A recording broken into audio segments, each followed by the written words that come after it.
बिस्मिल्लाहिर्रहमानिर्रहीम। सबसे बुनियादी बात ये है कि हम लोगों ने 780 का एक मजाक बना दिया है। सेक्शन 6 की बात करें एंटी टेररिज्म एक्ट की, उसके अंदर इंग्रेडिएंट्स दे दिए गए हैं कि कौन से इंग्रेडिएंट्स जो है ना, कौन से इसके लवाजमात हैं, उसके बाद जो है वो एंटी टेररिज्म एक्ट जो है वो इन एक्शन आते हैं। एक बेसिक जजमेंट 2020 के अंदर आई थी, PLD 2020 सुप्रीम कोर्ट 6-1 की रोशनी में।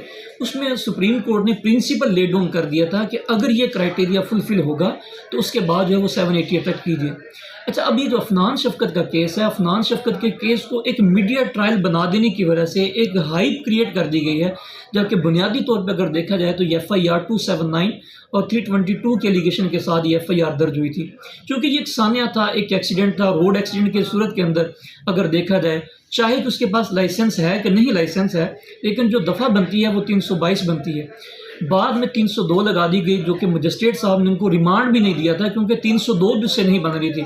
सब्सिक्वेंटली उसमें प्रेस कॉन्फ्रेंस की गई, उस प्रेस कॉन्फ्रेंस के नतीजे के अंदर जो है इसमें 780 ऐड कर दी गई थी। हम लोगों ने फिर हाई कोर्ट के अंदर एक रिट फाइल की थी। उस रिट के अंदर हमारी कंटेंशन ये थी कि जो भी जिम्मेदार अदारे हैं, जो पुलिस ऑफिशल्स हैं, जो हिरार्की है, वो कानून के पैरामीटर के अंदर है कि कार्रवाई करे, तो हमें कोई एतराज़ नहीं है। जो मुतलका दफ़ात बनती हैं उसके तहत वो कार्रवाई करें, हमें कोई एतराज़ नहीं है।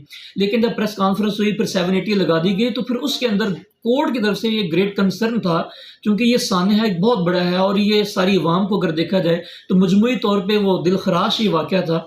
सारी अवाम परेशान है कि इस तरह के वाक़यात जो है वो दिन ब दिन देखने को मिल रहे हैं। तो पब्लिक इंटरेस्ट के अंदर फिर ऑनरेबल चीफ जस्टिस, अपने ऑनरेबल जस्टिस साहब ने रिपोर्ट जो है वो CTO से, ट्रैफिक पुलिस ऑफिसर से सीख की कि आप मुझे ज़रा इसकी बाबत डिटेल दें कि लाहौर के अंदर कितनी गाड़ियाँ चल रही हैं और फिर कितने लोग हैं जो कि लाइसेंस इस्तेमाल कर रहे हैं, और फिर कौन कौन से लोग हैं जिनके खिलाफ आप लोगों ने एक्शन लिया, उसकी एक डिटेल दें। तो CTO साहब जो है वो इन पर्सन पेश हुए, उन्होंने बताया कि 7.3 मिलियन गाड़ियाँ जो हैं लाहौर शहर के अंदर चल रही हैं, और अगर हम बात करें 1.3 मिलियन लोग हैं जिनके पास सिर्फ और सिर्फ लाइसेंस है। बाकी सारे के सारे लोग जो हैं वो विदाउट लाइसेंस गाड़ियाँ चला रहे हैं। और फिर उसके ऊपर जो ऑब्जर्वेशन आई थी कोर्ट की वो ये थी कि दे आर किलिंग मशीन्स। ये जितने भी विदाउट लाइसेंस इस्तेमाल करना गाड़ियों का, उनके पास एक फिटनेस सर्टिफिकेट ही नहीं है, जो कि गवर्नमेंट की तरफ से एक ऑथराइजेशन है कि आप गाड़ी चलाने के काबिल हैं, वही नहीं है। तो वो लोग जब गाड़ी चलाएंगे, गाड़ी ड्राइव करेंगे, तो डेफिनेटली उसके नतीजे में इसी तरह के सामने जो है वो रूनुमा आते रहेंगे।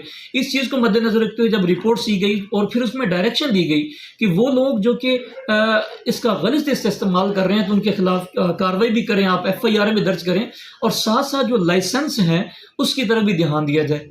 तो ये एक बुनियादी उसमें इशू था। उसमें आज उन्होंने रिपोर्ट सबमिट करवा दी है। फिर उन्होंने एक्साइज वालों को बुलाया था कि जो लोग आपके पास गाड़ी रजिस्टर्ड करवाने के लिए आते हैं तो डेफिनेटली आप लोग चेक करते होंगे कि उनके पास क्या लाइसेंस है कि नहीं है। तो उन्होंने यहाँ पर तशवीश का इजहार किया, उन्होंने कहा जी हम लोग तो ये चेक नहीं करते हैं कि क्या ये जो बंदा ट्रांसफ़र करने जा रहा है, ये जिसके नाम पर ट्रांसफ़र करवाई जा रही है, उनके पास का क्या लाइसेंस है कि नहीं है। अलबत्ता इसकी बाबत हम लोग ये कंडीशन लगा देते हैं कि जो बंदा भी हमारे पास आएगा, पहले हम लोग उसका वैलिड लाइसेंस देखेंगे, तो उसके बाद ही गाड़ी की जो ना वो ट्रांसफ़र उनके नाम पे होगी, अदरवाइज़ हम लोग गाड़ियों को ट्रांसफ़र नहीं करेंगे।